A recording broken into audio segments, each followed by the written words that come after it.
Hello, friends, and welcome to episode 726 of the Juicebox Podcast.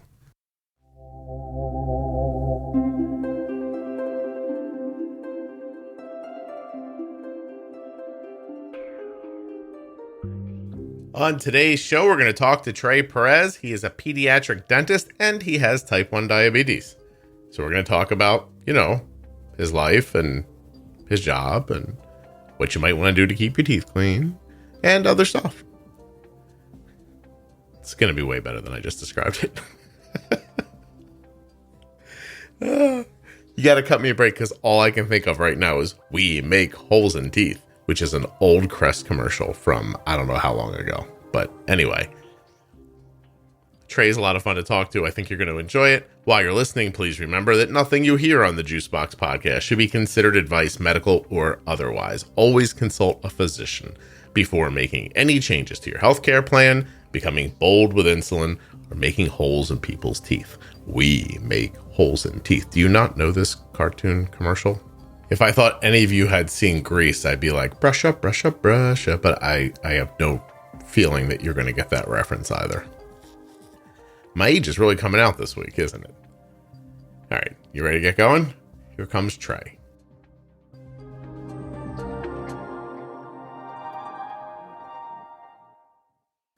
This episode of the Juicebox Podcast is sponsored by InPen from Medtronic Diabetes. The InPen is an insulin pen, but it does much more. You can find out all about those things at InPenToday.com. Today's podcast is also sponsored by my daughter's blood sugar meter, the Contour Next One blood glucose meter.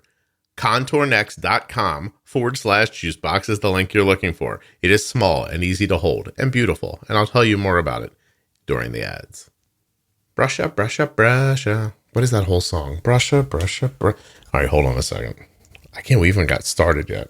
All right, so Grease is a movie, and during the movie, some of the characters are watching television, and a commercial comes on for an old toothpaste. Like the movie was set in the 50s, so what was it called? Impana or something like that?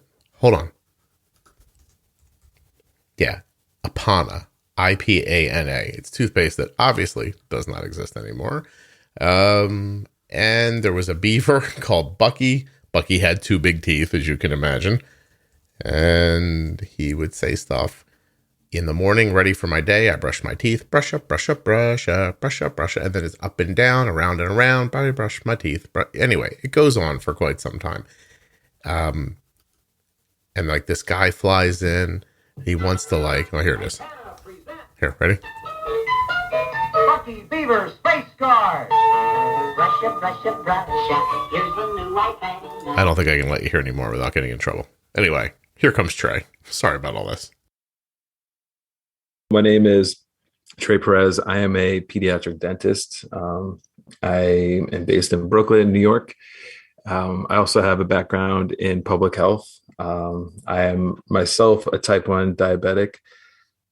So my goal is to, promote oral health and promote health in general. So I'm glad to be, part of this and, talk with you. I'm very happy that you were willing to do it, reached out and everything. So thank you very much.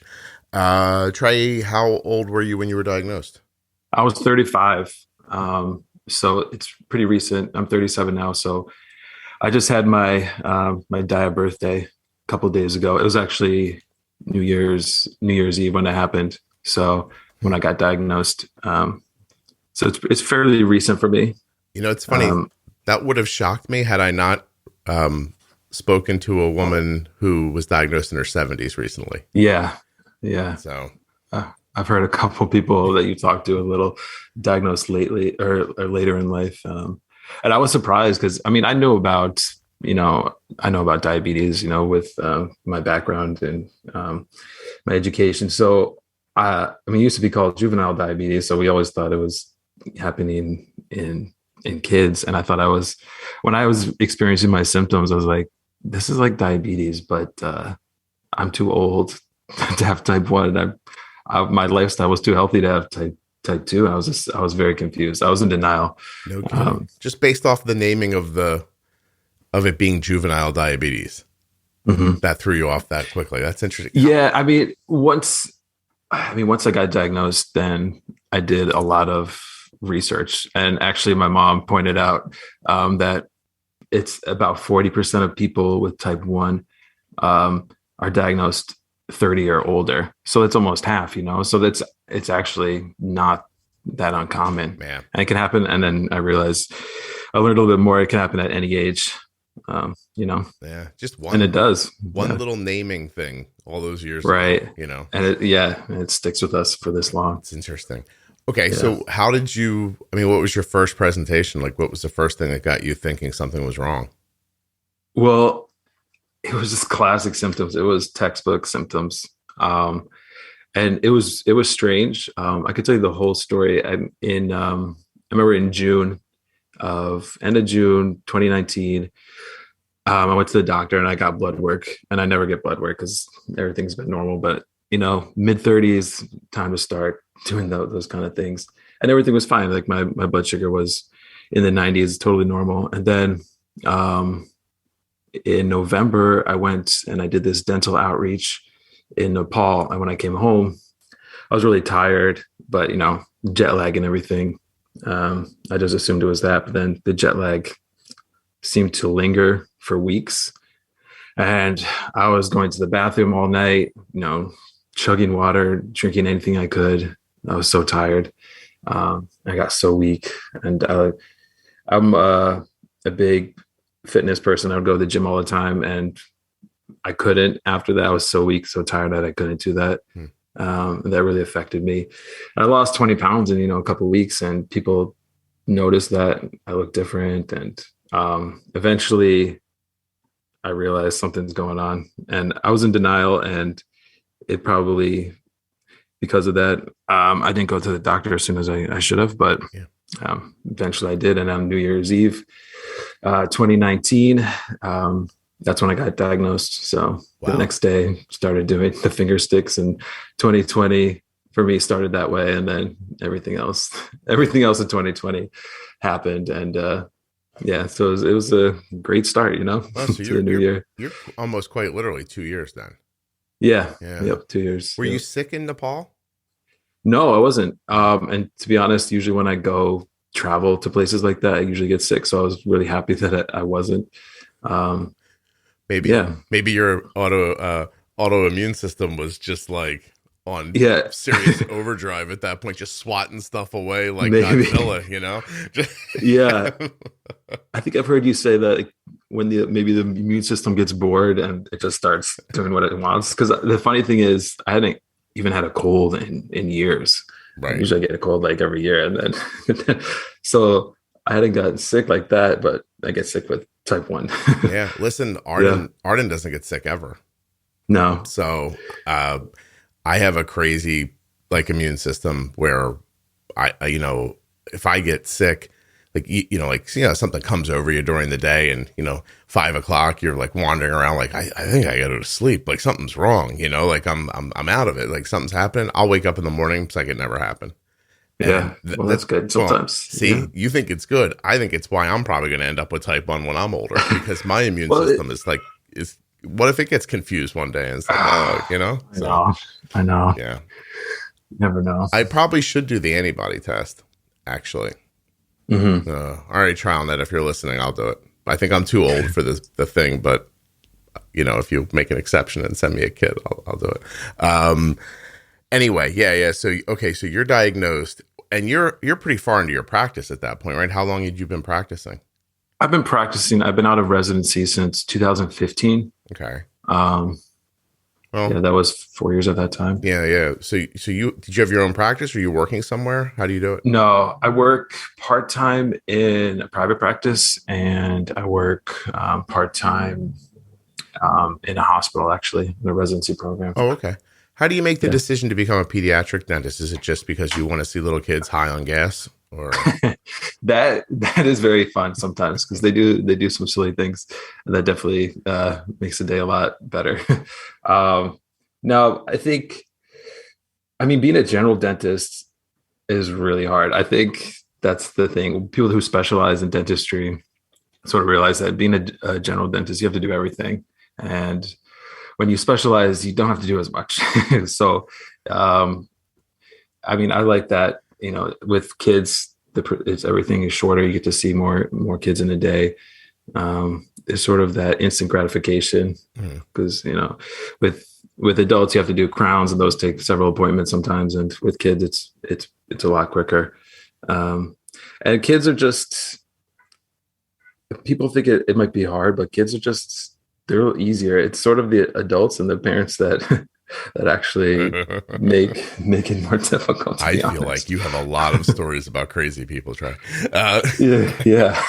So, it's funny that you say that because you're making me think about my current dentist, who I've had now for quite some time, is an artist. He's just so good and patient and methodical, and still has a great personality. And like, he's just the guy I went to as a young adult. We used to joke all the time that I can't believe I'm saying this. We used to joke all the time that my dentist was on meth because he would had 4 offices and he'd fill them with people, and he would literally run from one to the other working on people. He'd come in, he'd see you, go, I'll be right back. Then you'd hear him in the next office, blah, blah, blah, I'll be right back, blah, blah. Then he'd start your procedure. They go, I have to go for a second. Then you'd hear him go into the other room and start another procedure. He was working on 3-4 people at a time. And it was just always like, it never felt right. You know what I mean? Like, he was in the middle of working on my teeth once, and I heard him say, I got to go. My buddy's bringing over a Corvette for me to look at. And he went out a side door, looked at a car, like bought it, and then came back inside. And I just thought dentists were crazy. And then I moved, and people recommended the gentleman we use now. And I remember going once or twice and just thinking, like, oh, like, you could be like a normal person and be a dentist too. Like, I was just going off of my young adult like experience with my crazy running in circles, man. So I think it's a really big deal that you fit what you're doing. You know what I mean? Because the guy I have now is very suited for this. Like, I've had a root canal, and it's just like a walk in the park to him. You know what I mean? It doesn't hurt. He's great at it. The whole thing is I've fallen asleep during a root canal. So I think that says something about him, That's good. So I like that you found a place where you think you fit, I think that's a smart move. Not that you were otherwise going to be running in circles. Like, no, I mean, there's a lot of running in circles, no matter what. There's a huge amount of volume of patients that I see a day. Yeah. It can be kind of maddening. A lot. Yeah. Is there truth to the, I know this is such a weird thing to say before we get into dental health about diabetes, but yeah, is there truth in it? Like, is being a dentist towards the top of the suicide list? I've heard that, but it's also one of the top of the those reports about best jobs. Oh, okay. If you look up those, it's like pharmacy and dentists are always on the top of the best jobs. So I've heard that statistic, and we make jokes about that all the time. But no, I don't think so. It's a pretty good career because it's not like medicine.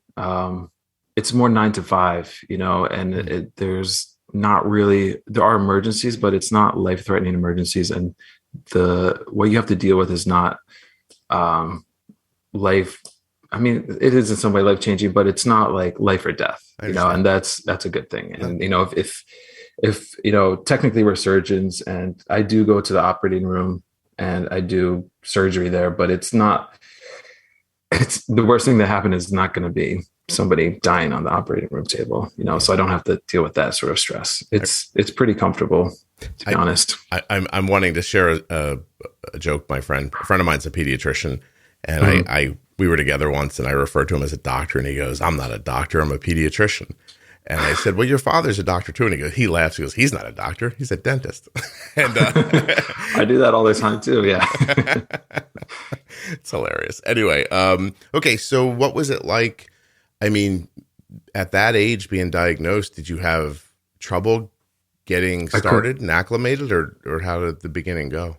Well, it's weird. I sort of think about how my diagnosis and my transition compares to these children that get diagnosed. I'm in the healthcare field, and I have a background of a master's in public health, and I'm always conscious about keeping myself healthy.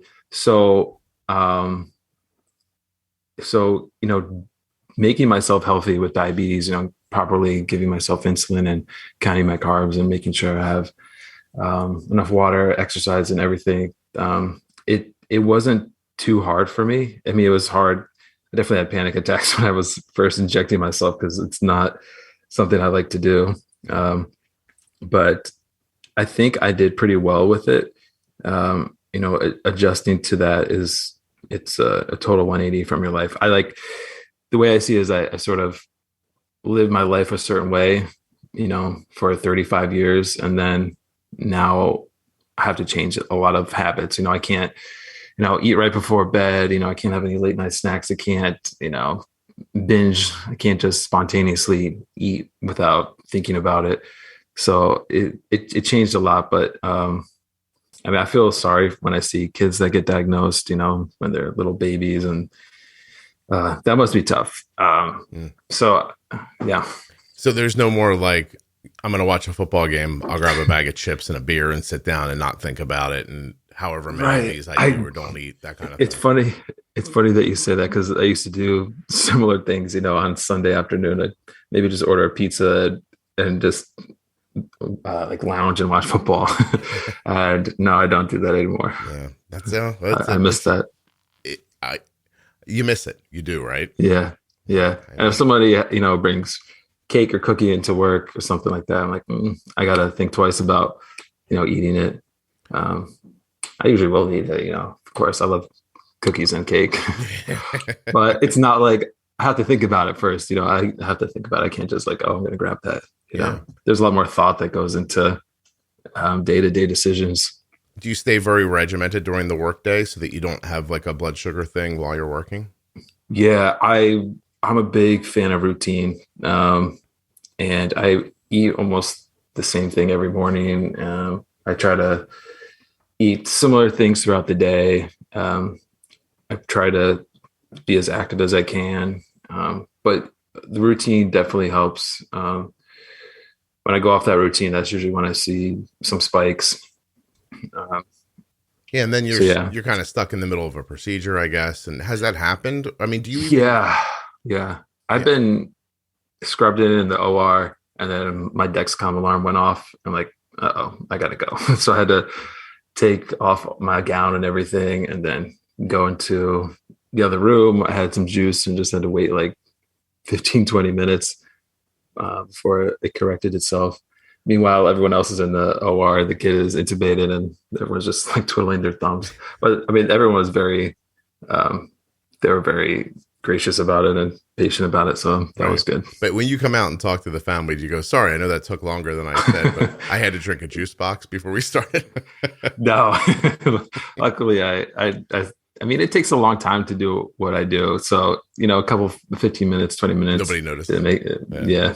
Well, so do you tell how open are you about it at work, for instance? Like, I'm sure the people you work with know, but what about patients, and how does that work? No, nobody really knows. My staff knows, people I work with know, but no, I don't really talk about it with my patients. Mm-hmm. No. I don't know why you would. I'm just wondering. No, if they had it, then I would have talked about it with a couple patients who are also type 1. Okay. So a kid comes in with a CGM or something, and you might be like, yo, I got that too, kind of thing. Yeah. Okay. Yeah. Sort of show them mine.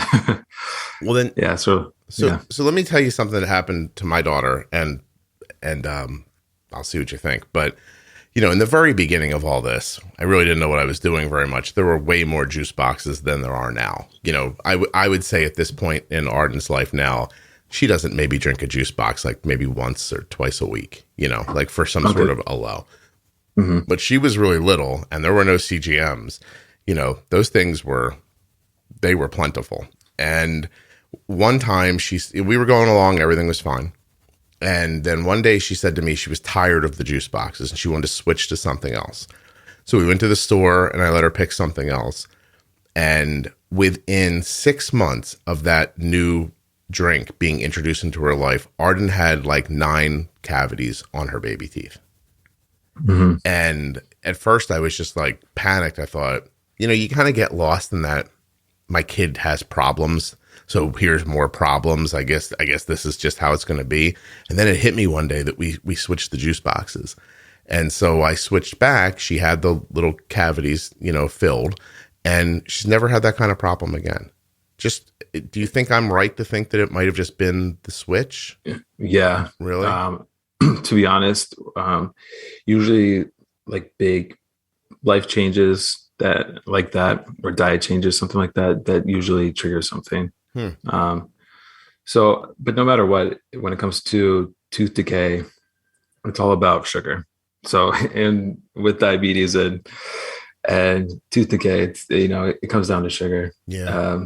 So yeah, no matter what, I mean, juice, any sort of carbohydrate can contribute to tooth decay, to caries. So sugar so when you drink it and then you don't have something else to flush your mouth out, it stays on the teeth. Right. It's all about like exposure. So for instance, if you have something and it sticks to your teeth, the longer it's sticking to your teeth, the more likely you're going to get a cavity. Or if you have more snacks during the day, then you're more likely to get a cavity. And so with type 1 diabetics, since we're, snacking and having juice and throughout the day, that I think it does increase the risk, for sure, to have dental tooth decay. Right. And I've noticed, one thing that I sort of struggle with is, if I have a low in the night, I'm really tired, and I'll have some juice or something, and then I know I should brush my teeth afterward. And I'm like, I'm too tired to do that. And I'm sure a lot of people struggle with that too. I mean, now, I brushed my teeth before I went to sleep, but now I'm having more sugar in the middle of the night, and now that's going to be sitting on my teeth till the morning. So it's not easy. Is there any value? I've heard a lot of people keep water next to the bed, and after they drink the juice, they kind of swish their mouth clean with water. Yeah. Does that actually do anything?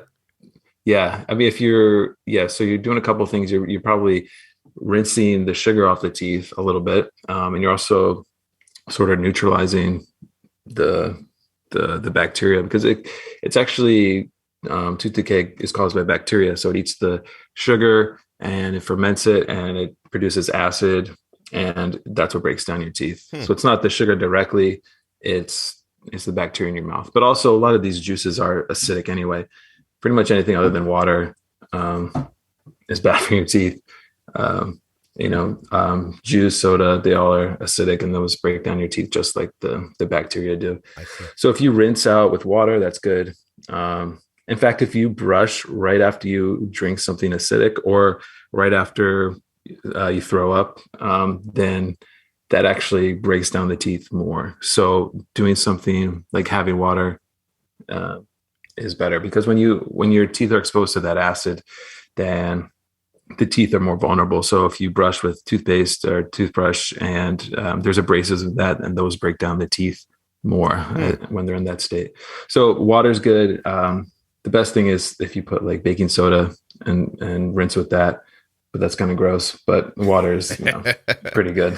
Yeah, I don't find it when you recommend gross things to people. They're like, oh, okay, let me. I'll definitely do that.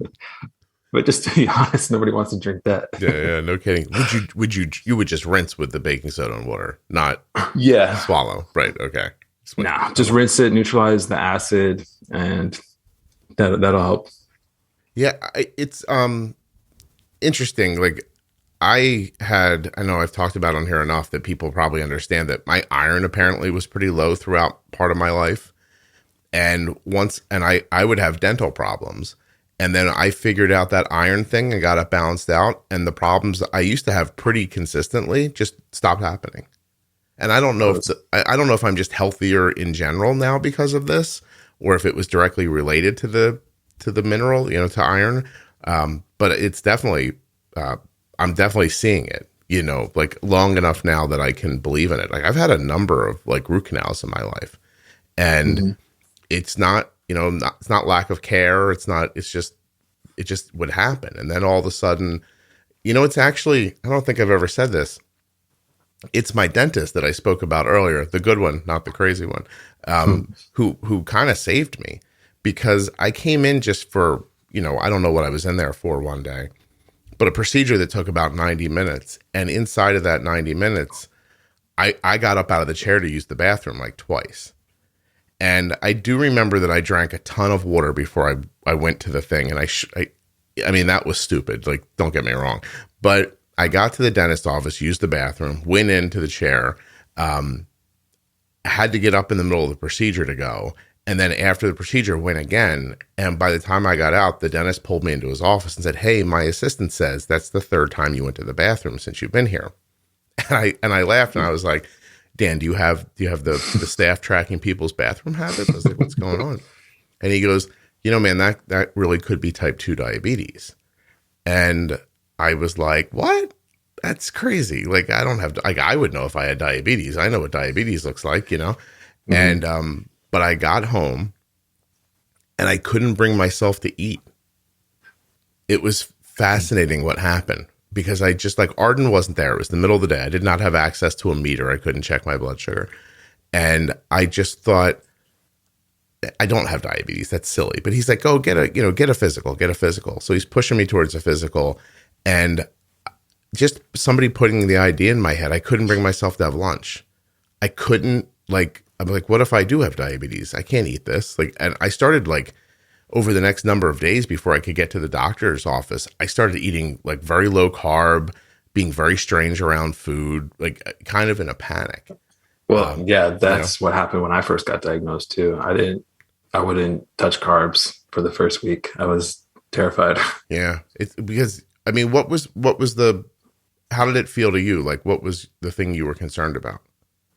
Well, once I found out what my blood sugar was, I was just totally shocked. I mean, I said it, I was in denial, pretty strongly. And, when I found out what it was, I was surprised it could even go that high.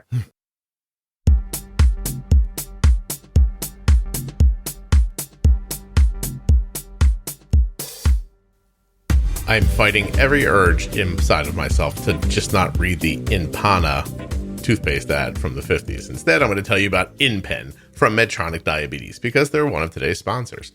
Here's what you get with the InPen. It's an insulin pen that connects to an app on your phone. That app is going to give you a lot of functionality, some of which is the kind of functionality you think of when you think of insulin pumping. Let me tell you more. When you pair your InPen with the app, you get a dosing calculator, active insulin remaining, a glucose history, reports that you can share with your doctor or look at for yourself, activity logs, and actually more than that even. But I'm not going to read them all to you, because you're going to find them when you go to inpentoday.com and look around. If you're ready to try, fill out a tiny bit of information and hit submit. You're on your way to getting yourself an InPen from Medtronic Diabetes.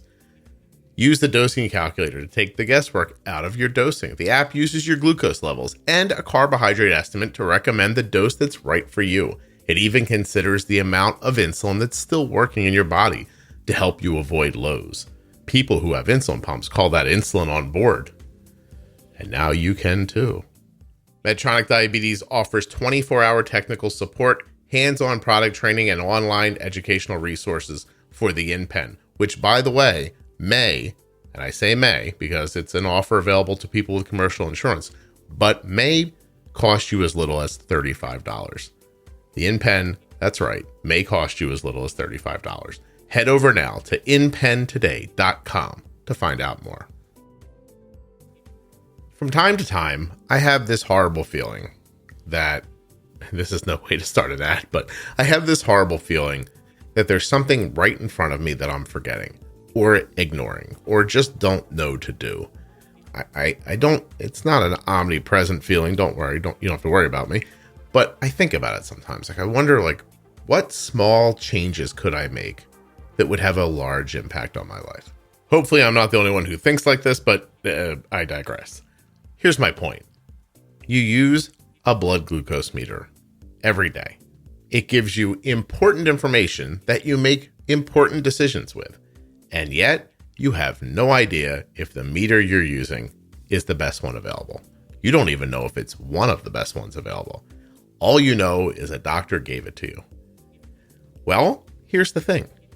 You can know that. It's not a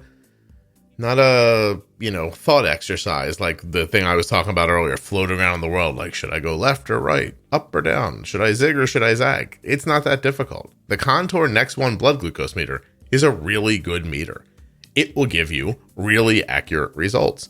You can use those results to make good decisions. contournext.com/juicebox. I have no more to say, I guess, but I have to because there's time left. And I mean, they did pay me to talk about it. So let me tell you this. It's the best meter I've ever used. It is the easiest to carry, the easiest to hold. It is the most accurate. I love the second chance test strips. I can't say enough about it. The Contour Next One blood glucose meter is simply the best meter I've ever used in the 14 years that my daughter has had diabetes. I do hope you check it out. contournext.com/juicebox. And I just want to finish by saying, please don't worry about every little decision in life. I was just being melodramatic. You know what I mean? Have you ever really thought about the decisions you've made? You understand what I'm saying. Although I did mean that. It would be easy to get a good meter.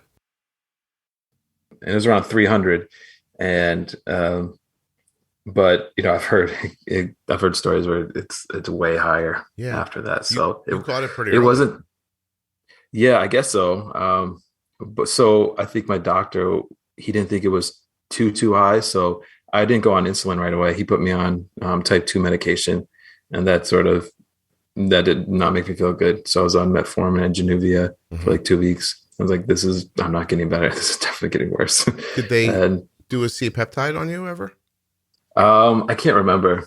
I think maybe, I don't know if they did it that time, but I think since, I think it's been done. Right. I would imagine. I was in a panic. I didn't know what to do, and I couldn't bring myself to eat. I did finally get an appointment with my doctor. I've told that story before. I was told that I was coming in for a consult. They explained to me that I said, I want to get a physical. And they're like, okay, well, you'll come in and see the doctor, 15-minute consult. Then we'll book your appointment for the procedures and everything. And I was like, okay, that seems reasonable. It was a little odd to me, but I didn't think much of it. But I was like, all right, I guess that's how this doctor does it. So I show up, and 10 minutes into this conversation, he starts examining me. And I was like, I thought this was a consultation before the exam. I was like, I got really confused. And then 20 minutes later, my pants are down and I'm bent over a table. And I'm like, I'm so happy that I didn't run here from from something else or the gym or something like that, just to have this consultation with this guy. So I finally said to him, I was like, yo, man, I'm happy we're doing this. I was like, but that's not what your staff told me. And he goes, oh, I don't know why they said that to you. I was like, oh, great. Okay. It's thanks a lot. Anyway, I did not have type 2 diabetes. Of course, they found my iron to be really low. He immediately believed that I had cancer because my iron was so low. That seems like a jump. Yeah, it was so I suddenly was getting scoped and all this stuff. And of course, it was just low iron. And I had to go through all this rigmarole just to get an iron infusion. And I felt like I was going to pass out by the time I think my ferritin was 13 by the time I got an iron infusion. And what's the normal range? Dude, it should be in the 100 or 75 is considered low for a woman of menstruating age, that kind of stuff. So, yeah. So I was just I could barely hold my head up. I was dizzy constantly. I couldn't stay awake maybe past 1-2 o'clock in the afternoon. It was really, I one day want to go back and find the podcast episodes where I'm I have to be obliterated in some of them, from just no iron, but I don't know. Maybe I was pulling it together long enough to do them. Anyway. Okay. So is that bare bones, overnight? That's it. Swish with water after you drink a juice is really a great thing to do. What about during the day? During the day? Yeah. Same thing. Water is your best friend. Before getting diagnosed, I didn't drink juice that much, and now I drink it. I have usually, like, if I notice my blood sugar getting in down to double digits, I'll have a little swig. But I do drink it a couple times a week. It's totally changed my life. Yeah. Do you have them in your car and in your bag? Oh my gosh. Yeah, I found them in my jacket the other day. I'm like, okay, you're diabetic when you find juice boxes everywhere. I picked up Arden. Arden has like a little clutch that she has now that she takes to school, and it has a juice box in it. I picked it up and handed it to her like over the island yesterday, and I could feel it wasn't heavy enough. And I was like, "You don't have a juice box in this." And she goes, "I don't." And I was like, "Arden."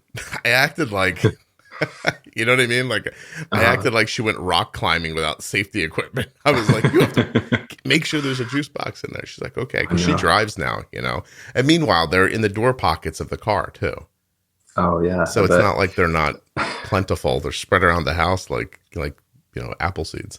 And the funny thing is, this Christmas, my mom and one of my dental assistants, they both got me juice boxes for Christmas.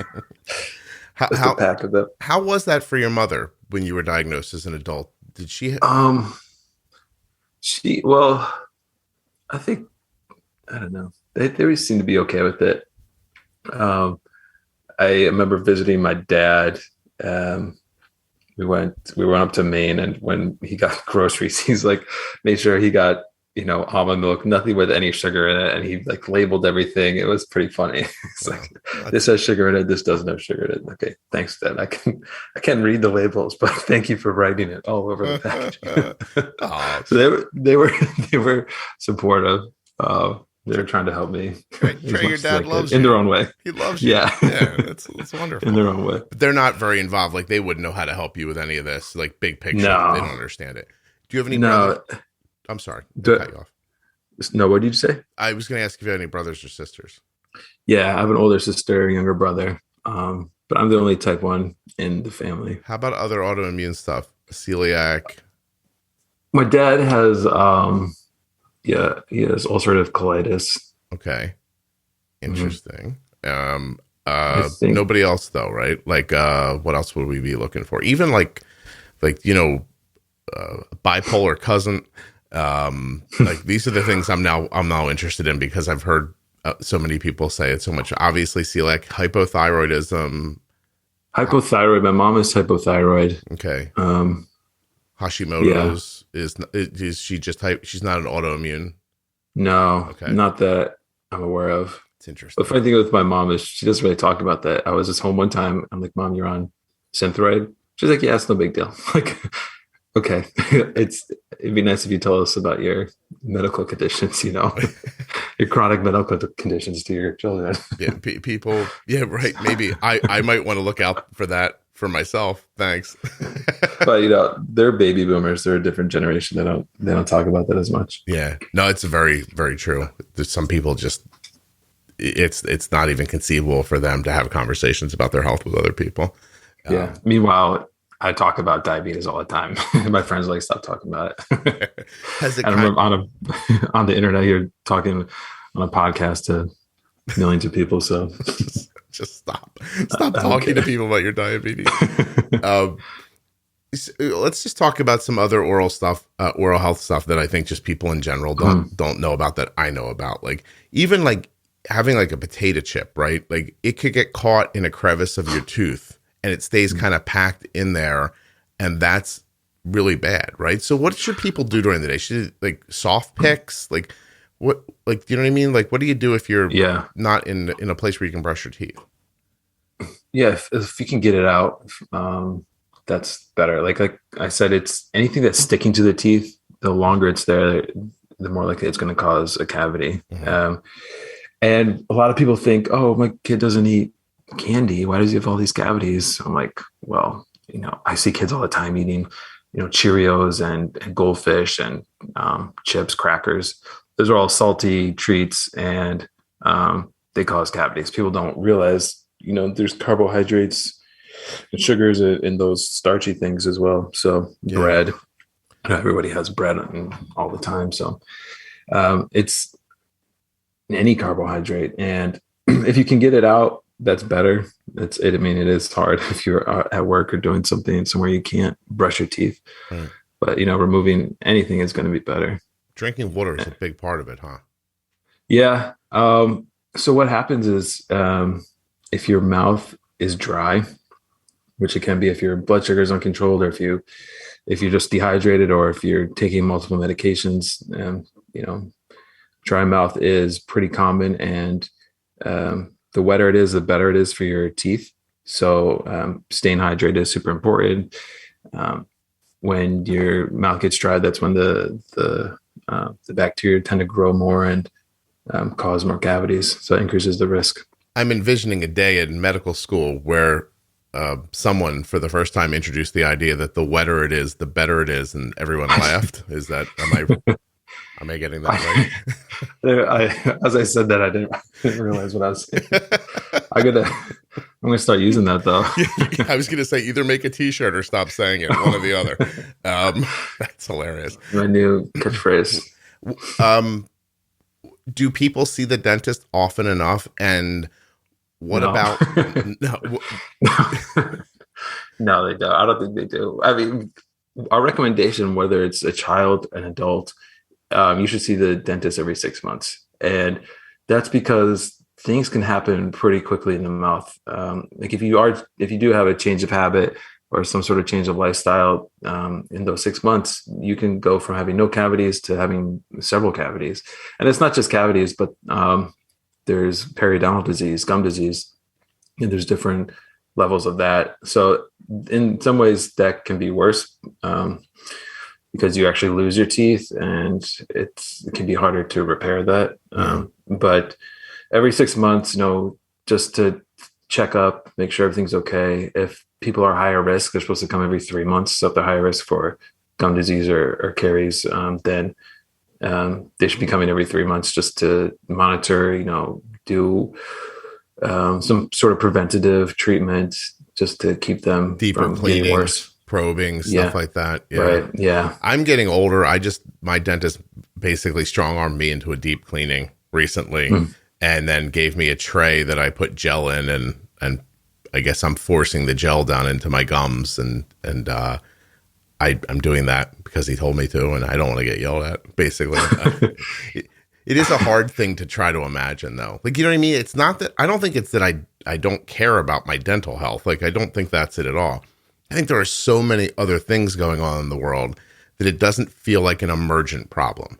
It's it's almost the same as, I just said this the other day, so I shouldn't say it again because people will hear it a couple weeks in a row, but I think that part of the reason why there's more of a community around type 1 diabetes is because people are very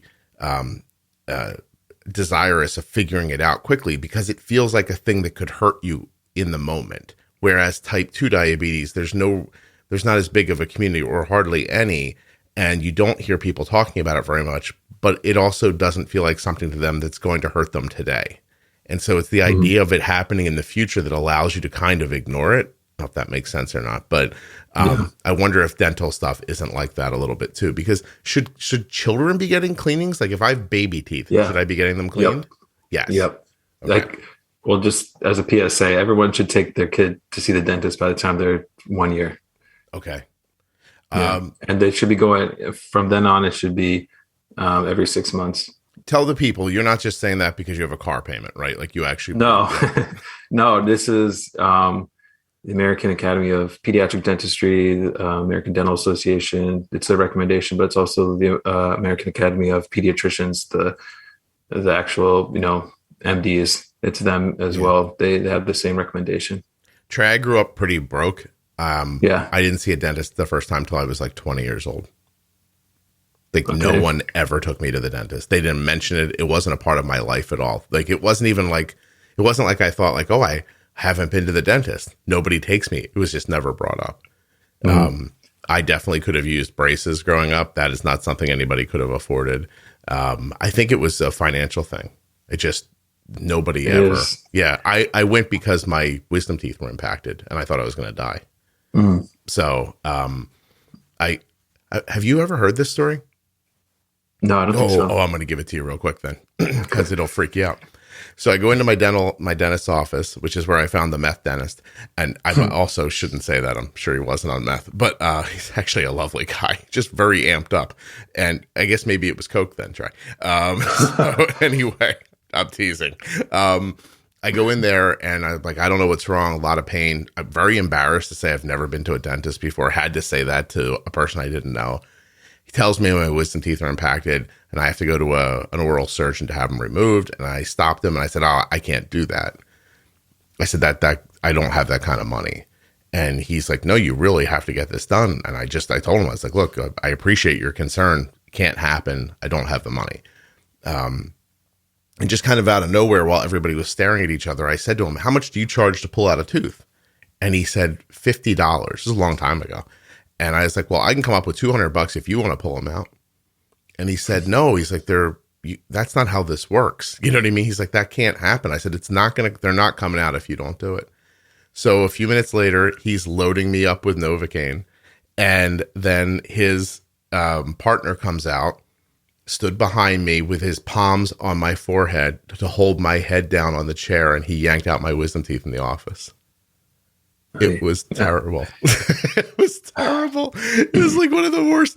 Like, I just remember him pulling and my head trying to pull up and the other guy leaning down on me. And does that horrify you? Go ahead, tell your story. No, that I still have my wisdom teeth, so I can't relate to that. Oh, okay. And they're fully in their normal.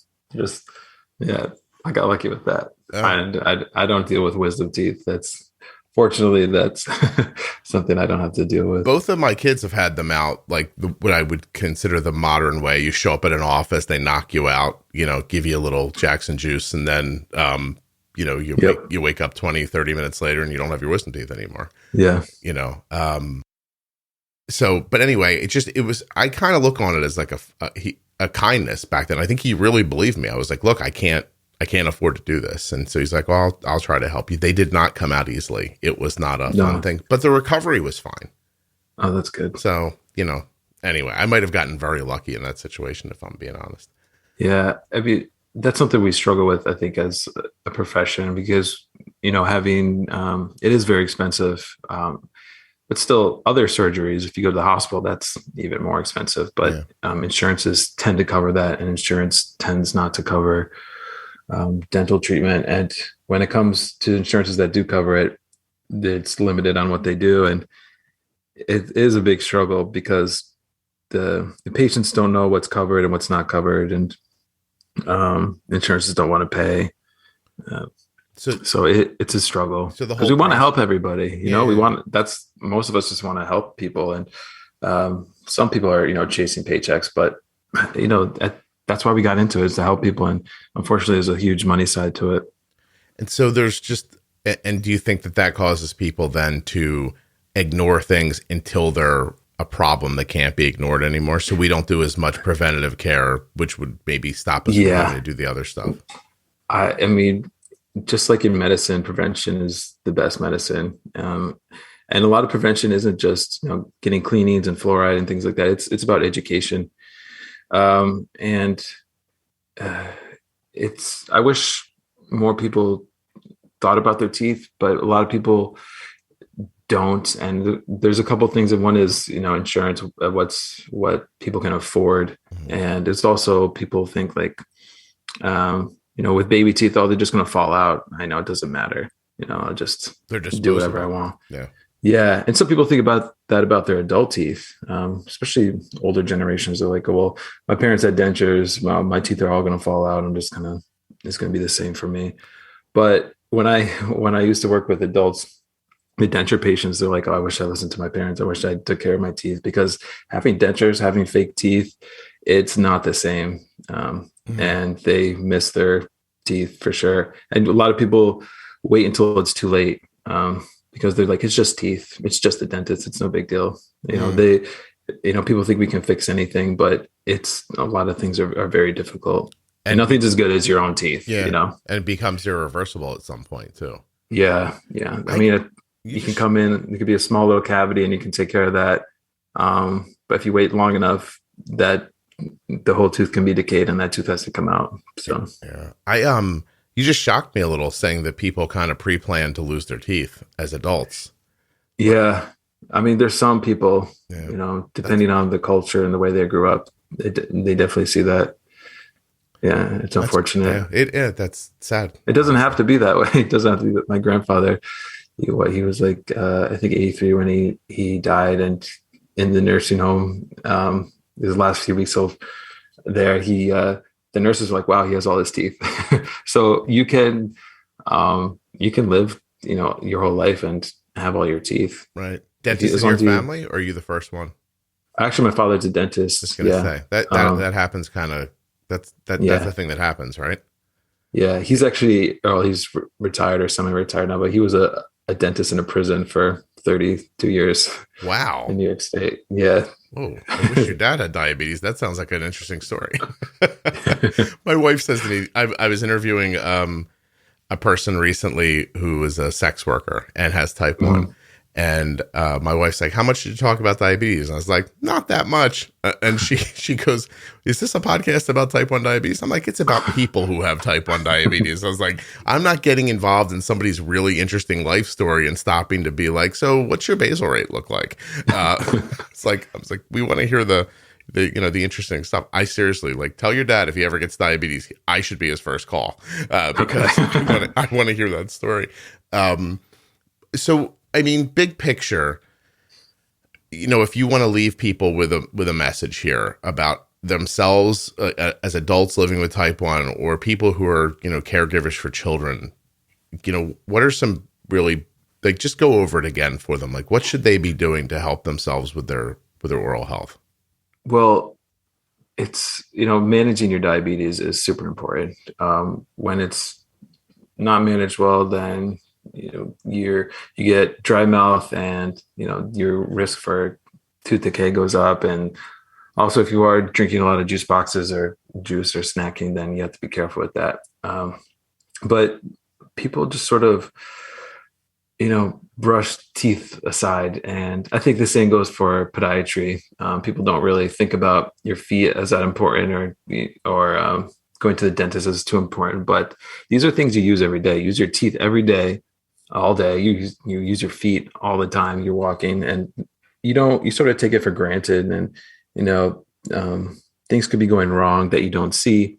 So it's definitely easier if we catch something early than waiting until it gets too big.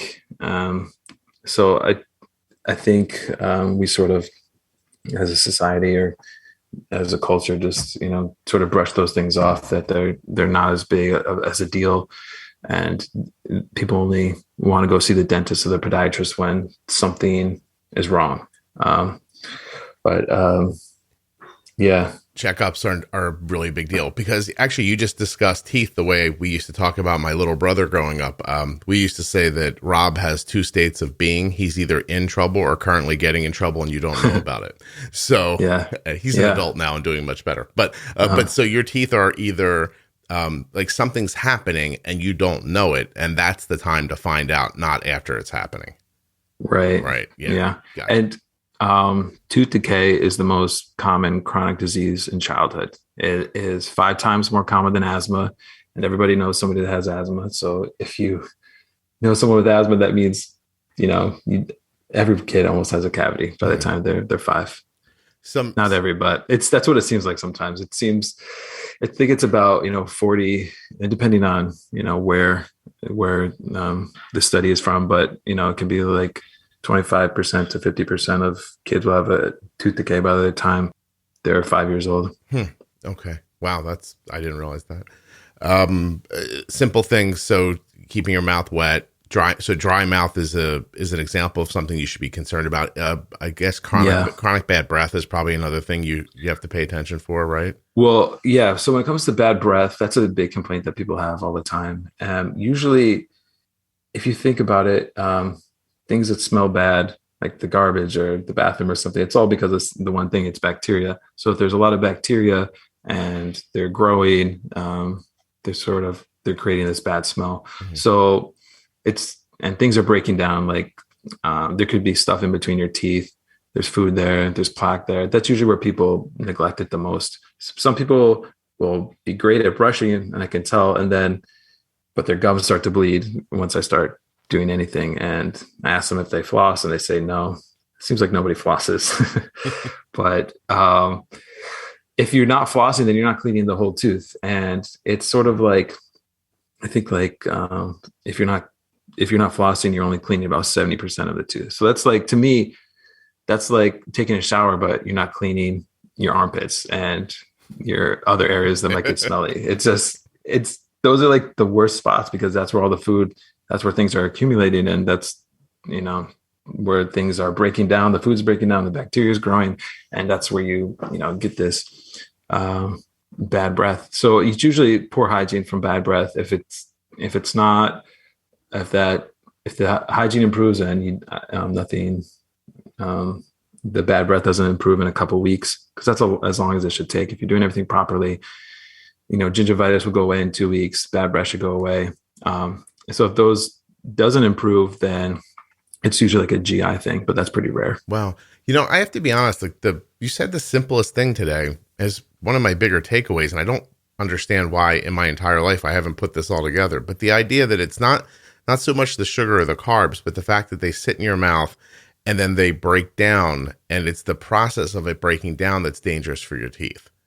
Right. When you said that, I was like, oh, I'm surprised I didn't out loud go, oh, geez, duh.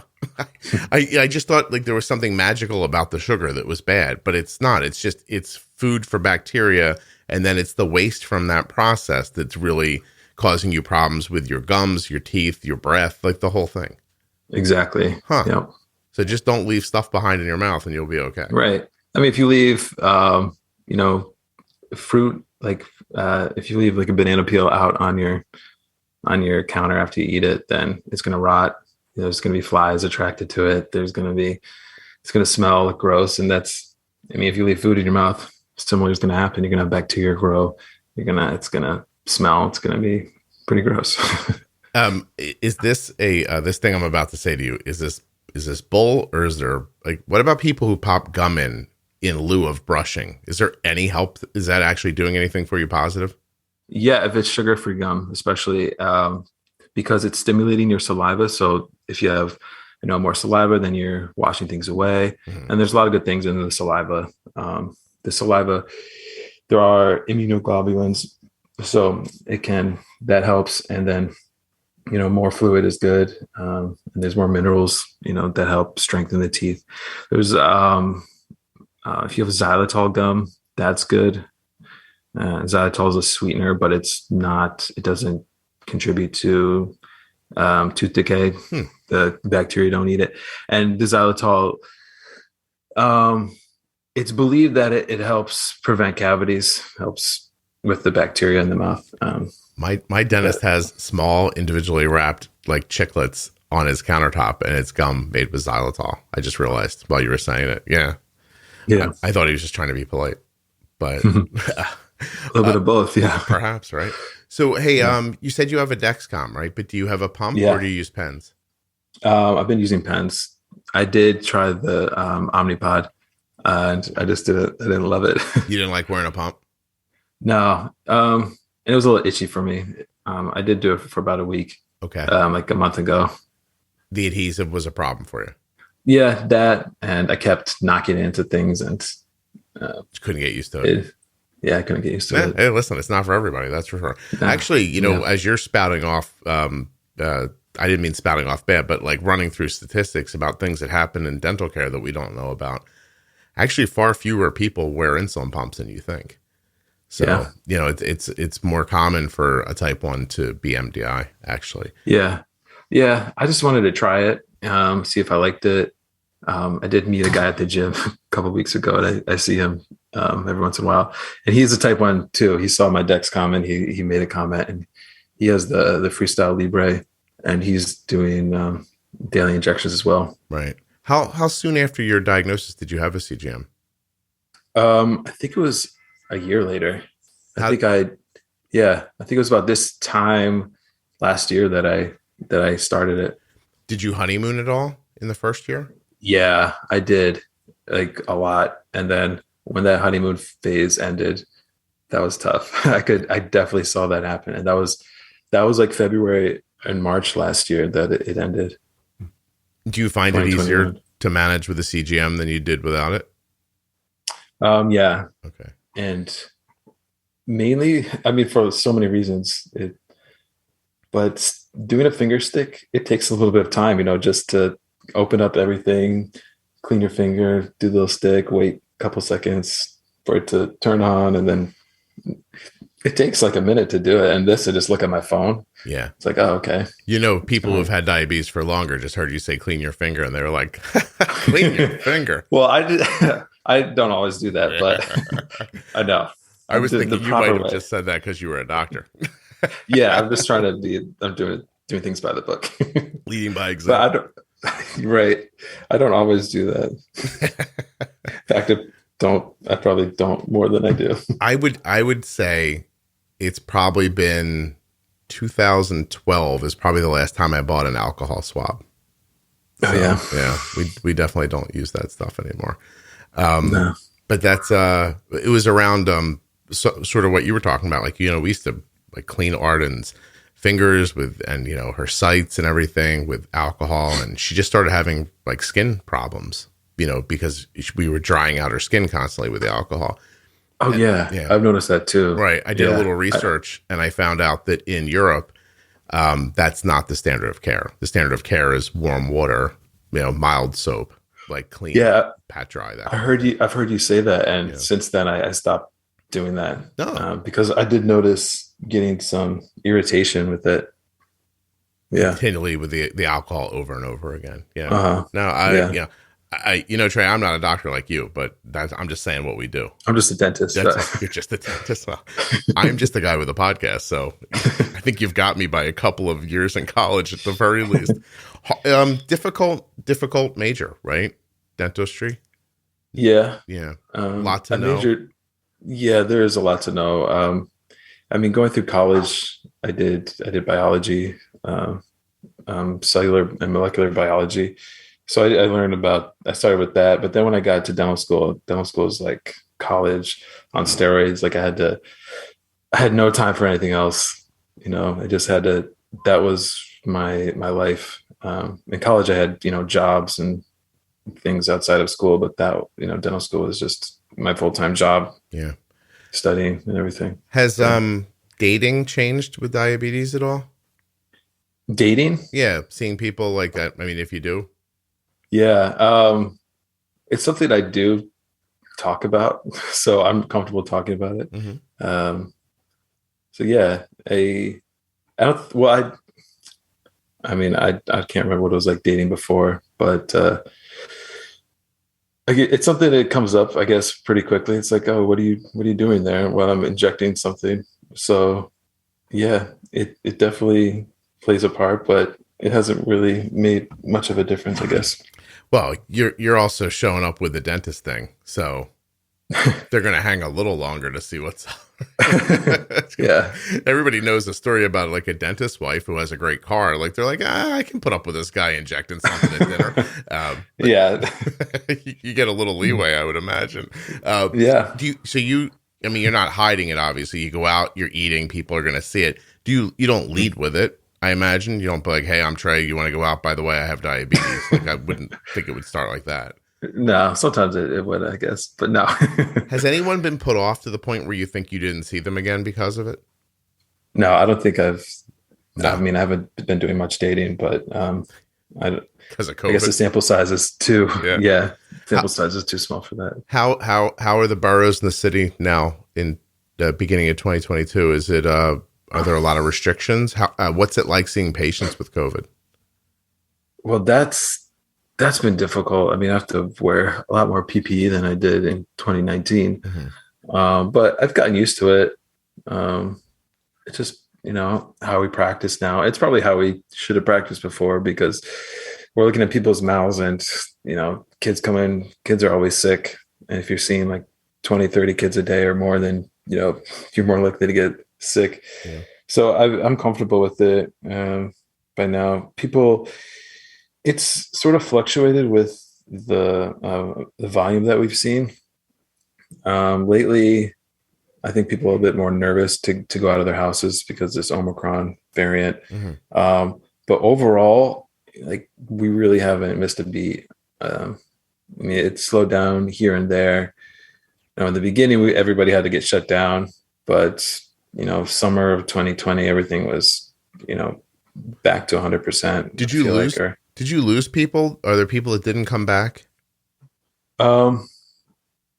Yeah, I'm sure there were. I mean, some people moved out. A lot of people did move. And then people are a little bit nervous to go out, but overall, I was talking to an emergency room physician who told me that some of the problem they're seeing right now with crowding had less to do with COVID in the moment when they said this to me, and more to do with the fact that people had ignored their health for so long because of COVID that it was kind of catching up to everybody at the same time. And people were having a bunch of emergent problems, things that they tried to ignore to stay out of doctors' offices with COVID, which I thought was kind of fascinating.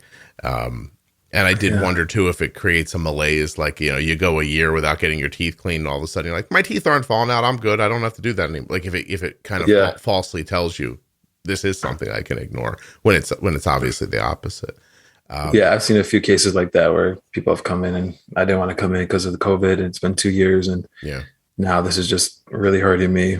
I want to get this fixed. Arden's getting her teeth cleaned in a couple of days, and she said again, she's like, this is okay. She's done it a number of times already in the last, year and a half or so. And I've had dental work done and everything. And I said to her kind of the same thing you were just talking about. I was like, I think the dentist office might be one of the safest places around. I was like, these poor people are wrapped up like, frozen food at this point. Like, you can't even see them. They're gowned and masked and shielded. And, it's hard interacting with people because having that bedside manner, chairside manner is important, and they can't really see me smiling or talking, and so that's been difficult. The communication has been a little bit more difficult. I missed that, and hopefully, I mean, who knows what's going to happen. I have no idea. Honestly, there's part of me that thinks that this is how things are going to be for a while. And I think so too. All right. I'm going to let you go in a second. I just want to know, like, tell me some of the craziest things kids have said when they're on the gas. Oh my gosh. What? Have you ever heard something that like put you back? Cursing, weird sexual stuff, anything like that? Oh, no. One time this kid, I mean, when they're sedated, it's funny. One kid was like singing Frozen. It was really cute. And then this one kid, I had to wrestle him a couple weeks ago, and he after he got in the chair, he said, "I'm sorry, I punched you." I was like, "Don't worry, you didn't punch me. I dodged it." But he did swing at you. He was swinging, yeah. I stopped my son from like popping a lady trying to give him a flu shot when he was about 7 years old. I saw it happen. I reached out and I grabbed his arm. I was like, "It's not her fault." So when Arden had all those cavities that I talked to you about back then, we went to a pediatric dentist, and a guy that we trust and had used in the past once or twice with my son. And he was so uncomfortable with the idea of making Arden incapable of drinking juice, because she was little when it happened. Like, she was really little, that he said, I need to do this in a hospital setting where they can regulate her blood sugar if something should go wrong. And just like you said, our insurance did not want to pay for that. The way I finally got around it was just dumb luck. My wife's company is large enough that they actually, I don't know if people understand how insurance really works, but when you're with a bigger company, the insurance company really is just sort of managing the billing and the price settings and things like that. But your company just writes a check at the end of like every quarter for how much money they owe the insurance company. It's a weird thing. It's just my wife's company is one of those. So I appealed to her company, and they just said okay and gave us a waiver for it. It was like a $14,000 procedure because of the hospital when all was said and done. And we were looking at trying to pay that ourselves, which was not going to happen. Like, we weren't going to come up with 14 grand for this. And I went to the company and explained what was happening. And they went through a little bit of a process, and we got a call one day, and they're like, okay, you can book it. We'll pay it. And so basically it was just the company telling the insurance company, let them do this. We'll pay for it. And that's how it worked out. I'm not certain you could get that accomplished every day on everything that you want to get done, but it is how it worked for us in this situation. And then we got to the hospital, and it was well before we did not have a CGM. She was really little. So they hooked her up and had all this stuff ready to manage her blood sugar with, and got her through the process. And, when it was over, he said, I feel bad that we had to do this. I was just scared. But then moving forward, she had to go to the dentist maybe a couple more times to see him to, have a cavity filled or something like that across the years. But then once we had a CGM, I was able to say to him, look, I can manage this here without her needing to take anything in her mouth. And I was doing it back then with like temp basals. Like I was taking her insulin away, making sure she wouldn't get low during the procedure, stuff like that. He was completely comfortable with that. Nowadays, like when Arden goes to the regular adult dentist, she's using a loop system. I don't even really think about it, to be perfectly honest with you. I just take her, and it's usually kind of fine. But it's been a long process. Diabetes has touched like everything we've done over the last 15 years. And going to the dentist was definitely one of them. It was scary. I can remember being really frightened back then about the finances, about her health, thinking we couldn't afford it. And, if I wasn't who I am, I don't even know that I would have thought to reach out to the company and do what I did. I'm just very, I don't know, is pushy the right word? I'm not sure. It's good that you did that, because insurance companies, if you push them enough, they'll do things like that. Yeah, it turned out it wasn't the insurance company I had to talk into it. The insurance company said, look, we said no to this because that's not covered. That's not part of the plan that we agreed to with your employer. So I just went to the employer and got them to change the thing for Arden one time that they would agree to. And that was it. It was really good. Weird, to be perfectly honest with you. I'm still struck by how strange it was all these years later. I basically went to a company and said, like, can you please pay for this? And they were like, yeah, sure. So at the how end, old? God. Sorry, how old was she when she had that? 4, okay, 5, maybe. Like, she was really young. She had a bunch of cavities, and they came all at once out of nowhere. And I think they were from this iced tea juice box that she was drinking. Yeah, very likely. So, it sucks, but she's good now. Her dental health is great now. But she also doesn't have as many lows, and she doesn't, she's not snacking in the middle of the day constantly. She's not drinking juice or taking in a bunch of sugar, at random times, and she takes good care of her teeth otherwise. Good. Yeah. Morning and night, or should people be brushing in the middle? Be honest. Like, what do you do versus what do you tell people? I do what I tell people.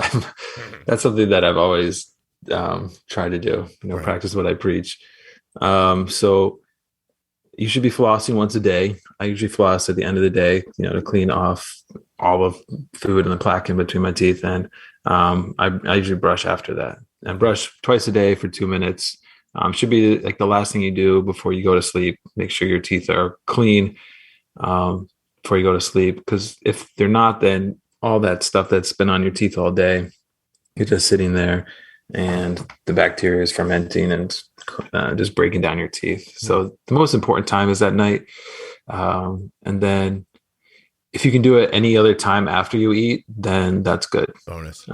Just want to clean your teeth off. Anything, like we've said, it's anything that's sitting on your teeth is not good. Flossing, wax floss, the best?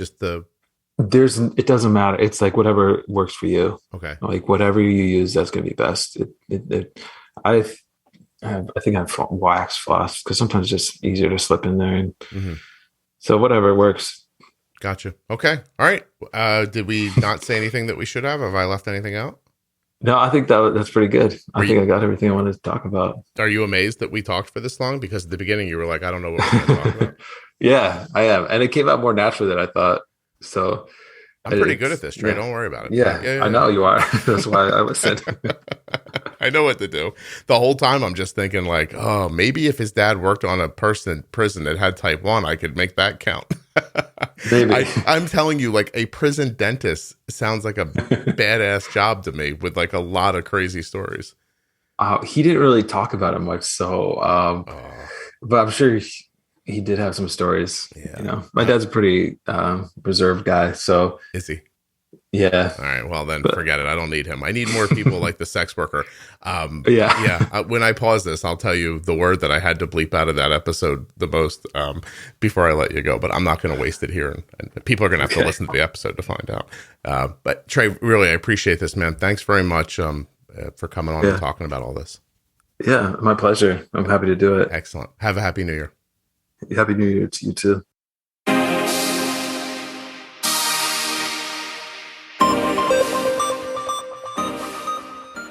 Thank you so much to Trey for coming on the show and talking with me today. And thanks to InPen from Medtronic Diabetes. Don't forget to go to InPenToday.com to learn more.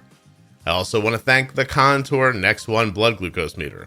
Make your next existential decision at contournext.com/juicebox.